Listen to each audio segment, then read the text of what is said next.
नमस्कार दोस्तों, मेरा नाम प्रवीण कुमार और आप देख रहे हैं आपका अपना यूट्यूब चैनल पेंटर प्रवीण। दोस्तों, आज की इस नई वीडियो में मैं आपको साइन बोर्ड लिख कर दिखा रहा हूँ। दोस्तों, साइन बोर्ड जो है प्रधानमंत्री आवास का जो है वो लिख रहा हूँ। दोस्तों मैंने इसमें कलर यूज़ किया है एनेबल पेंट एशियन का है दोस्तों।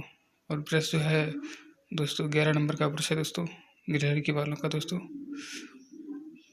दोस्तों चैनल पर नए हो तो चैनल को सब्सक्राइब कर लीजिए और बेल आइकन के घंटे को दबाना बिल्कुल ना भूलिए दोस्तों, क्योंकि इसी प्रकार की हमारी पेंटिंग की वीडियोस हमारे चैनल पर आती रहती हैं।